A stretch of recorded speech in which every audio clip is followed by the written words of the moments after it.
जय श्री राम दोस्तों। तंतु नाम का एक व्यक्ति था जो जंगलों में और गांवों में जगह जगह इधर उधर घूमता रहता था। एक दिन घूमते घूमते अचानक उसे एक भूत मिल गया। ये भूत बड़ा विचित्र था, बड़ा अजीब था, क्योंकि इसकी एक खूबी थी कि ये जो भी काम हमें से बताते थे वो इस काम को फटाफट कर देता था। और इसकी एक कमी थी कि अगर इसको काम नहीं बताया तो जो व्यक्ति इसे आदेश दे रहा उसे खा जाता था। तो तंतु ने इस ऐसे भूत को अपने पास रखना उचित नहीं समझा। तंतु ने कहा कि यार इसे बेच देते हैं। वो बाजार इसे ले गया। जो बाजार में इसे बेचने की कोशिश कर रहा था तो वहाँ पर अलग अलग लोग इसके बारे में पूछताछ कर रहे थे।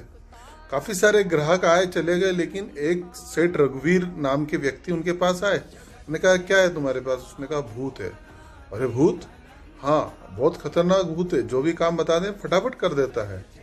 अच्छा, ऐसा कैसे कर देता है? तो तुम इसे कुछ काम बताओ, ये तुरंत कर देगा। अरे वाह, तब तो बड़ा सस्ता होगा। कितना महंगा है? कितनी कीमत लगाई तुमने इसकी? तो तंतु ने कहा कि मात्र 500 रुपये। अब पुराना समय 500 रुपये बहुत होते थे, लेकिन सेठ को लगा यार 500 रुपये में ऐसा भूत मिल रहा है तो कोई बुरी बात नहीं है।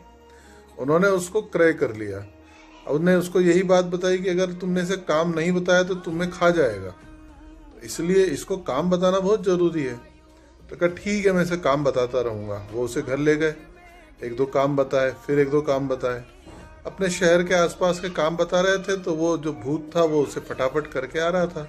5 मिनट, 10 मिनट, आधे घंटे में काम निपटा रहा था।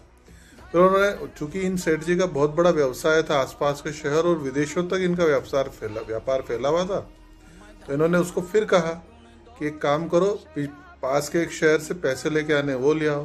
तो 2 घंटे में ले आया। फिर दूसरे किसी शहर के बारे में बोला तो वहाँ भी चला गया, वहाँ भी ले आया।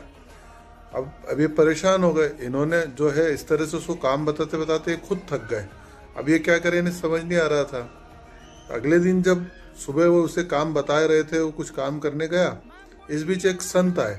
संत को इन्हें सारी समस्या बताई कि ऐसी ऐसी दिक्कत है, इस तरह का एक भूत मिल गया और उस भूत की पीड़ा यह है कि अगर उसको काम नहीं बताया तो वो मुझे खा जाएगा।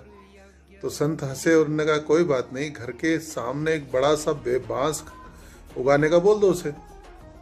जब बांस लगेगा तो कहना कि इस बांस के ऊपर चढ़ो, और जब चढ़ जाओ तो बोलना उतरो।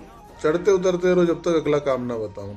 तो सेठ को ये बात बड़ी समझ आई। उनने उस भूत को तुरंत कहा कि जाओ बाहर एक बांस लगाओ और उस बांस के ऊपर तुम चढ़ जाना, और फिर जब चढ़ जाओ तो उतर जाना, फिर उतरो तो फिर चढ़ जाना, फिर चढ़ना उतरना, ये चलता रहेगा जब तक अगला काम ना बताऊं। चढ़ते उतरते रहना, यही तुम्हारा काम है। तो इस प्रकार से जो सेठ है रघुवीर, वो उस भूत की जो पनौती थी, जो कष्ट था, उससे मुक्त हो गए और फाइनली उनको एक मुक्ति युक्ति मिल गई।